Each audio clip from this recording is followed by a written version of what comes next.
நண்பர்கள் அனைவருக்கும் வணக்கம். சமீப காலமாக நம்ம அந்த பேஜில் பார்த்தீங்கன்னா, இன்ஸ்டாகிராமில் ஒரு புல்லட்டில் போன தம்பியை இன்னொருத்தர் நீலாம் புல்லட் ஓட்டுறியா அப்படின்னு சொல்லி கை வெட்டினதாக ஒரு செய்தி நம்ம எல்லாருக்கும் தெரியும்.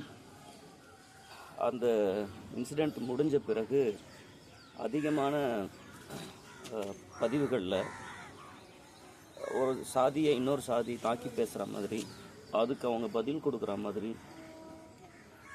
போயிட்டுருக்குது. இதை நான் எப்படி பார்க்குறேன் அப்படின்னு சொன்னால், அதாவது முன்னாடி ஒரு வருஷத்துக்கு முன்னாடி இப்படி இருந்த அந்த பழக்கம் நடுவில் இல்லாமல் இருந்துச்சு. ஒரு சாதியை இன்னொரு சாதி திட்டுற பழக்கம் மீண்டும் இது ரொம்ப பெருசாக போகுது அப்படின்னு சொன்னால் நம்ம எல்லாம் கவனமாக இருக்கணும். அதை நம்ம அப்ரிஷியேட் பண்ணக்கூடாது. நீங்கள் சொல்லுங்கள், உங்கள் ஃப்ரெண்ட்ஸ் சர்க்கிளில் சாதி பார்த்து நீங்கள் பழகுறீங்களா? மதம் பார்த்து பழகுறீங்களா? நம்ம யாருமே அப்படி இல்லைல்ல. அப்புறம் ஏன் எங்கன்னா எதனா ஒரு சண்டைனா நம்ம அதை பற்றி பேசணும்? அப்புறம் அந்த கமெண்ட்லாம் ரொம்ப தப்பாக போடுறாங்க, அது படிக்கவும் முடியல. ஒன்றும் அப்படி ஒரு கமெண்ட் போடுறாங்கல்ல, அவங்க பேரண்ட்டு அந்த கமெண்ட்டு என் பிள்ளை தான் இதை போட்டான் அப்படின்னு பார்த்தா அந்த பேரண்ட்டுடைய மனநிலை என்னவாக இருக்கும்? நண்பர்களே, ரொம்ப கவனமாக இருங்க. நம்ம அன்பாக சகோதரத்துவமாக வாழ்ந்துட்டுருக்கோம்.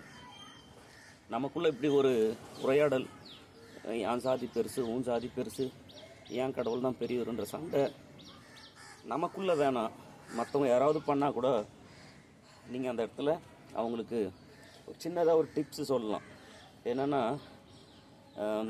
அவங்க தாத்தா செத்து போயிட்டா அவங்களுக்கு அது சாமி, பக்கத்து வீட்டில் இருக்கிறவங்களுக்கு அது பேய். அதுபோல் உனக்கு பிடிச்ச நம்பிக்கையை நீங்கள் செலிப்ரேட் பண்ணுங்கள். உங்கள் நம்பிக்கையை மற்றவங்க நினைக்கணும்னு நம்ம நினைக்க வேணாம். அவரவர் சாமி அவரவருக்கு முக்கியமானது. ஜாதி பற்றி நான் சொல்ல விரும்பலை. அது நம்ம ஸ்கூல் சர்டிஃபிகேட்டோடு போட்டோம், நம்ம மனசுக்கு ஏற்றுக்க வேணாம். நண்பர்களே, ரொம்ப வலியாக இருக்குது. நம்ம யங்ஸ்டர்ஸ் ஜாதி பேர் சொல்லி சண்டை போட்டுக்கிறத எனக்கு பிடிக்கல. உங்களுக்கும் பிடிக்கலன்னா இந்த மாதிரியான உரையாடல் வேணான்னு ஆசைப்படுறவங்க கமெண்ட் பாக்ஸில் ஒரு ஹார்ட் சிம்பிள் போடுங்க. எல்லாரும் அன்போடு இருக்கணும், அதன் வெளிப்பாடு தான் அது. நன்றி, வணக்கம்.